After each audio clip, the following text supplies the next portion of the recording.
is the secret to your youthful? Youthful talaga, grabe. Parang ano lang, PDA, kalalabas lang. Sekreto ko. Ano, yung tretinoin ng Belo. Wow! Uy, totoo yan. Tinromote ko yung nakaraan, pero totoong ginagamit ko siya. Maganda talaga. Siguro, hanap kayo ng brand ng tretinoin.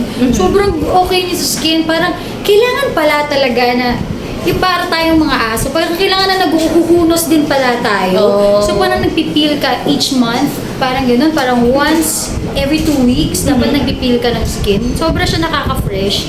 Yun lang naman yung ginagawa ko. So, part na pala siya ng yung skincare routine. Oo. Tsaka only Bello touches my skin. Totoo. Ah. Lagi po ako nagpapa-facial, ganyan. Ano ba? Yun lang. Good. At saka, siguro, outlook na rin sa buhay mo. Kasi, Yes. kasi hindi ko pa nakita mga lines, wala eh. Wala po ba? Wala. Feeling ko may filter to. Kasi Wala. ano? Wala. Youthful talaga. Thank you. Then, I also read na naging vegan ka rin before. For a time. For a time. I'm very curious sa mga ganung lifestyle. What is your routine kapag nung talagang full vegan ka pa? Nung vegan ako, talagang no meat, no dairy, pati yung pati honey, bawal ako. Pati eggs? Eggs, oo, walang eggs, walang Vegan, as in vegetables? Vegetables lang talaga. Tofu parang meat namin noon.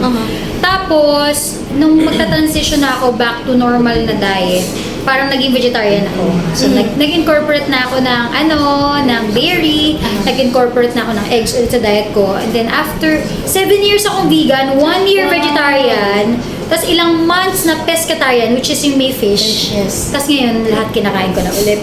Wow, pero nung during your vegan time, mahirap ba? Nung transition, hindi. Pabigla-bigla kasi ako. Pagka gusto ko yung isang bagay, gagawin ko na lang kinabukasan. Ganun ako. Nung nag-decide ako na mag-vegan, the next day, tinigil ko lang kumain ng meat. Decide lang ako. Okay na. Ayun. May ganun akong ugali. Pag nag-discipline. Pag di siya discipline, hindi ko alam parang pag may gusto ako, decide lang, gawin ko lang. Tapos pagka ayoko na. Ganun lang. Oo. Ngayon, ang ginagawa ko naman, ang nakikahiligan ko recently, running. So, tumatakbo ko mga ganun. 6 kilometers every day. Wow! Every day? Every day. Wow. Sa bahay, ikaw ba nagluluto or May tagaluto ako sa bahay. Di ako magaling. Sinukuan ko na, tinatry ko nung bagong kasal kami na magluto-luto. Pero pag hindi mo talent, huwag mo na lang ipilit. Oo nga. Kasi Kung meron namang mas magaling, di ba?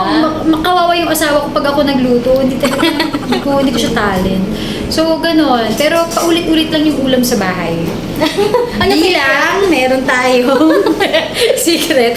Pero kami nung ng ate namin sa Cornerstone. Paulit-ulit lang kami ng kinakain ako. Mahilig ako sa adobo, tinola, sinigang na manok, tapos sinamputsyang manok. Yun lang, paikot-ikot na ulam sa bahay. Parang maraming manok ha? Oo, mahilig ako sa chicken. At marami ring bawal sa akin. Kasi mataas ang uric acid ko. So, dyan makikita yung age. Di sa labas, nasa loob na ng katawan ko. Do you take medicine for your uric acid? Hindi naman, Diet parang lang. diet lang. Oo, lang ko, disiplina.